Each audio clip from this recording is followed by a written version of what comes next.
The drop was supposed to be simple, 10 seconds, in and out. Then the wind hit us, and the whole plan just vanished. In this cold, nothing forgives mistakes. -71 doesn't warn you, it just starts taking pieces away. The cargo net started swinging under the helicopter, wide and violent, like the storm had grabbed it on purpose. I watched the load slam the ice, bounce once, and then get dragged sideways into the whiteout. You don't think in moments like that. You just move because supplies sliding away feel like time running out. I lunged for it and nearly went down. That's how the Arctic hurts people. Fast, quiet, and without drama. I grabbed my radio and shouted, but the wind and rotors erased my voice like it never existed. They couldn't stay. Hover any longer and we all go down. That's the math nobody argues with. The searchlight drifted away, the engine faded, and suddenly the storm felt much closer than before. I was alone now. No rotor noise, no backup. Just wind, darkness, and a lot of empty ice. My name is Alexei. I'm an Arctic field explorer trained for cold, but training doesn't make you invincible. At this temperature, standing still is a decision, and it's usually the wrong one. If I wait out here for rescue, I won't be alive when they come back. I know that much. So the first real move isn't walking or calling, it's shelter. Something the wind can't steal. Low, fast, built for survival, not comfort. Because out here, comfort is how you die. Out here, the wind is the boss. It decides where you can stand, where you can work, and how fast you lose heat. I lift a loose strap and let it snap. The direction it points is my compass now, cheap, fast, and brutally honest. I don't walk straight into gusts. I cut across them at an angle, staying low, stealing distance without letting the wind throw me. I'm looking for packed snow, not powder. Powder collapses, packed snow holds shape, and shape is shelter. I stomp, then drive the shovel in. Hard crunch is good news. Soft, hollow sound means I keep moving. The trench stays small on purpose. Big spaces bleed heat. Small spaces give you a chance to warm the air you breathe. I stamp out a narrow rectangle, just wider than my shoulders. Claustrophobic, yeah, but less volume means less heat to replace. First cuts go low, and every block gets tossed downwind. If you throw snow back toward you, you bury your own workspace. When I drop below the surface, the storm's volume changes. It's still violent above, but down here it finally loses its reach. I work in bursts and stop on purpose. Slow breathing, steady hands, because panic burns oxygen and heat like fuel. I keep the walls straight and tight. Curves waste effort. Clean lines give strength when the snow starts pushing back. Loose snow is the enemy. I pack every surface with my forearms until it squeaks under pressure. One wall slumps suddenly. I don't curse.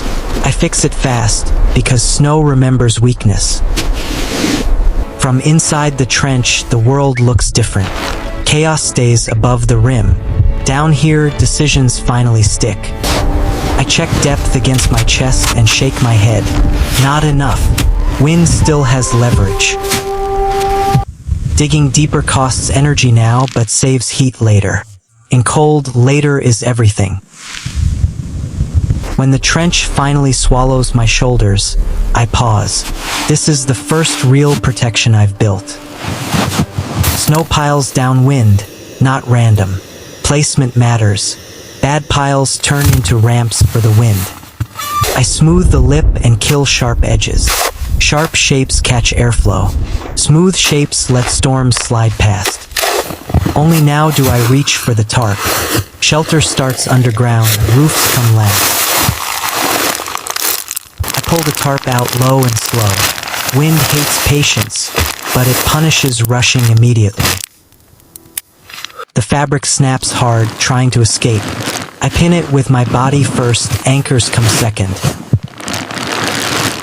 I don't raise a roof. I flatten it. Height feeds the wind, low profiles starve it. Metal goes into the snow sideways, buried deep. Anchors only work when the wind can't see them. I use weight, not knots. Snow beats rope every time out here. The roof lies almost flat now. Snow schemes over it instead of ripping underneath. I seal every edge with blocks. Draft steel heat quietly, like debt you don't notice.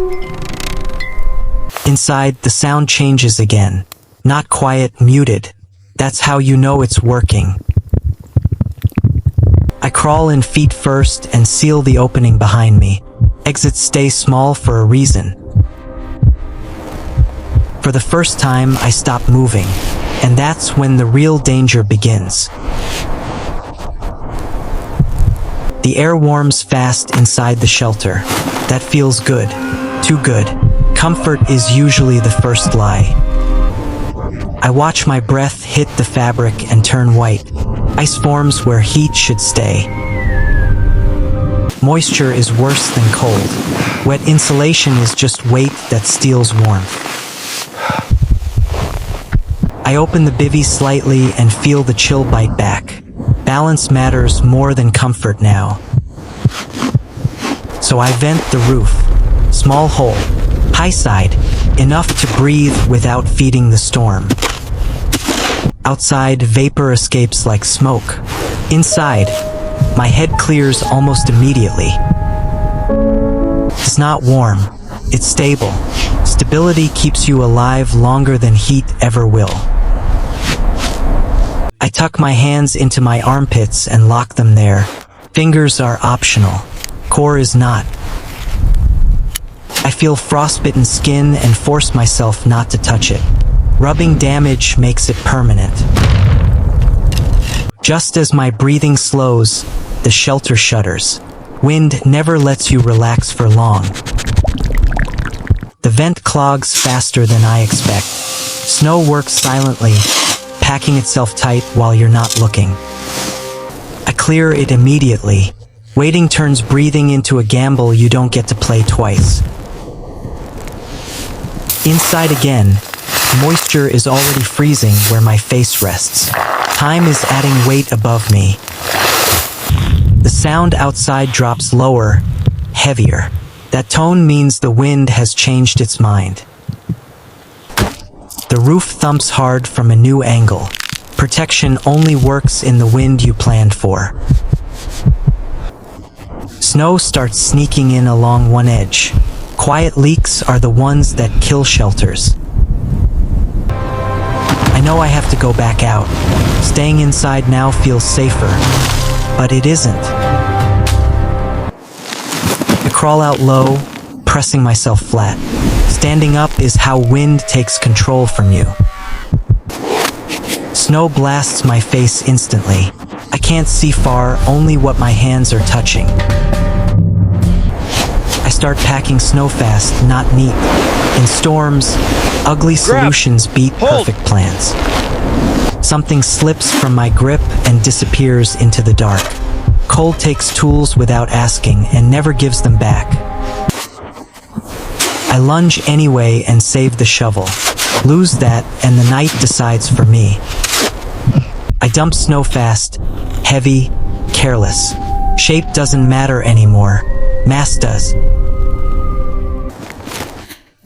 The shelter stops flapping. It looks awful, but it's holding.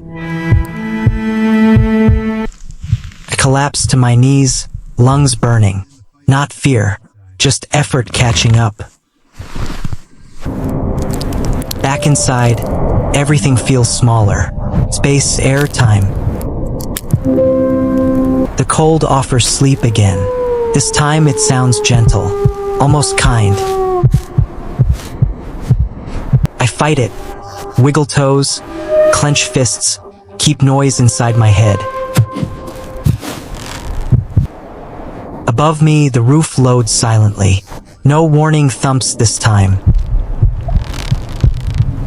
If it comes down, I won't hear it. Next episode, whether this shelter saves me or finishes the job.